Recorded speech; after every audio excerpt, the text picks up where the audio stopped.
Hello, my name is Emily, and I'm going to be your OT today. And I was just wondering, first off, would you rather be called Miss Mattingly or Angela? Angela. Okay, you can call me Emily. And like I said before, I'm going to be your OT. Have you ever seen an OT before, or do you know what OT is? Occupational therapy, but I've never seen one.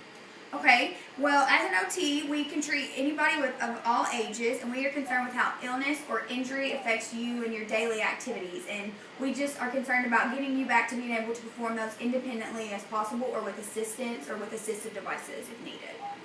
Okay, and today we're going to be performing the COPM, which is the Canadian Occupational Performance Measure.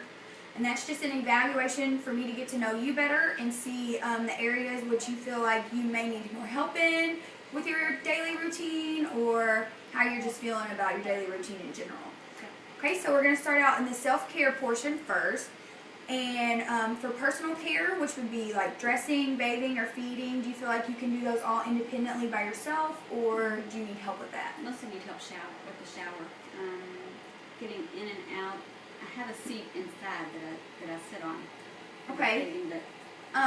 And is it important to you to be able to take a shower without the seat, or is it not that big of a deal? Does it bother you? I don't mind the seat. It's just mostly getting in and out without falling, without anybody else. You know, if I'm here by myself, I'm going to take a shower with nobody else around, and I don't want to have to wait for somebody to be here. And that's understandable. And then the transferring in and out of the shower would actually fit under this functional mobility piece, so we'll just break that down under there.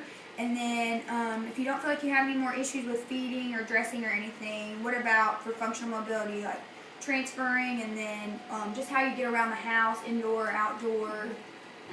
Just slowly and with crutches.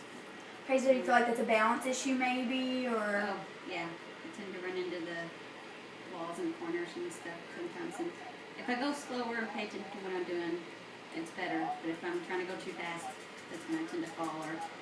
Okay, and is that important to you to be able to walk around without the crutches, or not be walking into things, or maybe just even feel more secure about your balance? Mostly just to be able to balance myself better. The crutches, if you could get me off them, that would be wonderful. Well, we can try and see how you're feeling with it. And then for community management under the self-care, which would be like transportation or driving, shopping, and your finances, do you do that independently? How do you feel about that? Just the money part, I'm good with that.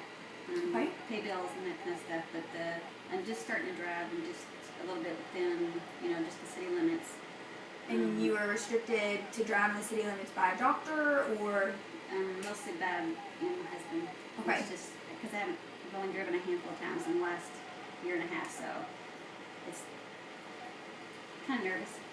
You're nervous, or he's nervous, or you're both nervous? Both. Okay, well, that's understandable. And then, is driving by yourself important to be able to drive around outside of the city limits? Yes. Do you have a lot of things you need to do, or? Well, I like to go see my nieces sometimes.